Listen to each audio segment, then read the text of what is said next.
Hello everyone. I hope this video finds you well.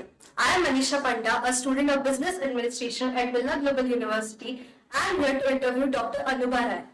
She has been engaging past 25 years as a professor of business communication at Birla Global University, and she is still the area head of business communication at Birla Global University. So, without further procrastination, let's start the interview.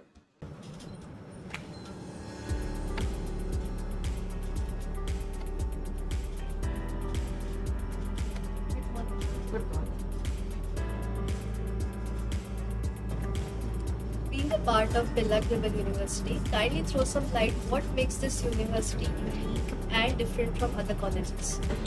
Oh, there are quite a few, uniqueness, but what I find very distinct about this university is its infrastructure. During my last 25 years of service in different colleges and universities of Odisha, I didn't find this aesthetic environment, this architecture and this infrastructure, which is just out of this world.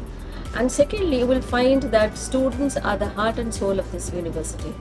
Teachers as students, they work together and they're central to almost all the activities that take place here. And I think everyone knows every student here. That's something very unique.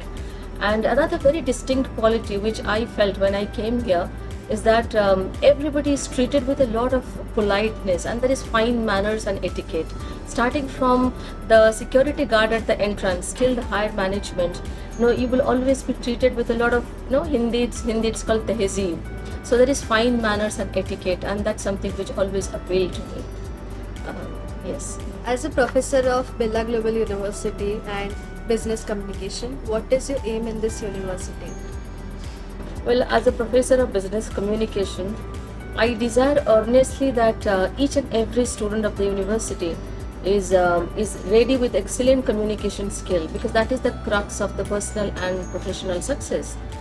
But having said this, I would say that I always desire that the university should open schools and other departments like liberal arts education, where literature, language and other disciplines can be taught, because that is the demand, because people have realized now the significance of these studies even in STEM program. If you look at the National Education Policy 2020, there is a lot of emphasis on liberal arts education. So I think that university will open departments and disciplines like literature and language sooner or later. So that is something that I look forward to. What's the philosophy that you imbibe while pursuing the classes with your students? Well, my philosophy has always been based on 3 C's. One is creativity. So it's very important the students should be creative. They should be encouraged to. The creativity can be in terms of idea also. So creativity does not necessarily mean that the student should be encouraged to participate in art, craft and all that. So an idea can also be a creative idea. Sometimes as teachers we expect very straitjacket response from the students. So creativity is something which should be encouraged. And another C is caring. So this is something that I learned from the students, because I see that they are so caring, they are so compassionate towards their own peers, towards their friends. So as adults, sometimes we forget what caring as compassionate means. So this is something that I always like the students to imbibe, and I like the students to instill in them and keep that forever. And the third one, and which is a very important one, is the character.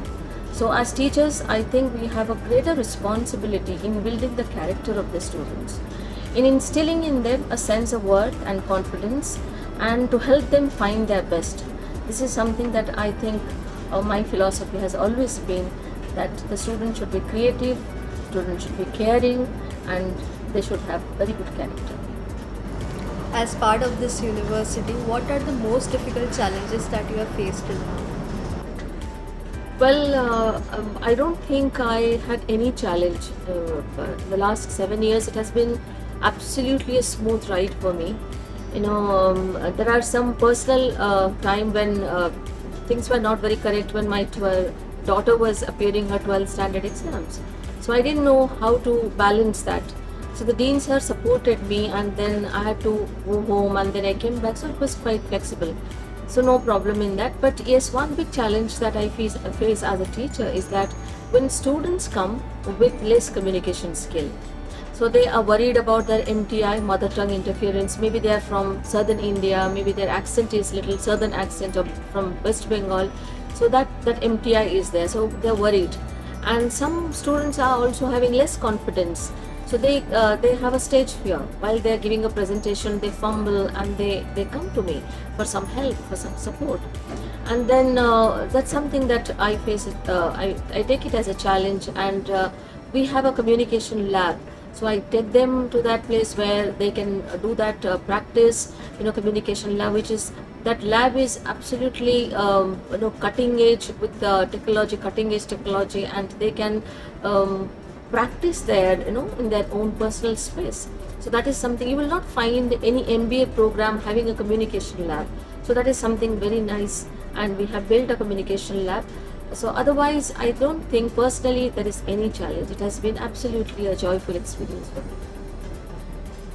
How do you blend the education that you impart in practical field beside theoretical field as well, so that the students can comprehend better? Well, there is a constant industry-academia interface through SIPs, through live projects, industry visits, and so on and so forth. But in my course, I have developed something project-based communication, where the students in small groups engage themselves in social projects, in management-related projects, and then throughout a semester or throughout a trimester, culminating in giving a final presentation on their findings and submitting a report. That in fact completes their understanding of how communication works and how they can communicate with different stakeholders. So that is something which theory and practice can be blended. So their students actually enjoy this kind of work. While imparting knowledge, how is your pedagogy unique? You see, technology has served into not only our life but into the classroom to a large extent. But there are a lot of innovative and integrative pedagogies nowadays. And in my class, it's more of participative, where peer learning takes place at its best. So the students, there is a free flow of discussion in the class where the students learn from each other, and that is something that I encourage, more participative pedagogy, where I believe in scaffolding. Of course, technology is there, but that is not something which is very, very overwhelming in my class. The students participate, discuss, and then that's something which I like, and the students also enjoy that. Kindly explain your approach while resolving the critical issues of your students. Sometimes it is said that success can be easily achieved when you have a good communication, a strong hold on communication. What are your views on it? I strongly believe in this statement, because without communication, it's very difficult. You have to have command over communication skill. But one thing is very clear, that unless you have clarity of thought, you will not have clear communication. So to have a clear communication also, you must also know what is your content, what do you want to speak and write. And then second is how to organize your thoughts, how to structure your information. So that requires that cognitive ability which some students don't have. But I always advise the students to read and to observe and listen, and to read as much as possible, not about only management related books, but all kinds of books. I always advise the students at least to read one short story, and my favorite short story book is always Ruskin Bond, short story by Ruskin Bond. So it's very important the students should develop that creative language skills also. So that's very, very important. They should read, because reading makes a complete man. So I always advise the students to read and to develop their content. Then only they can develop their own perspectives. So that's very, very, very important, and I always put a lot of emphasis on their communication skill. Thank you so much, ma'am, for your patience and those wonderful answers that you have given us so far. I would like to end up this interview with one last question.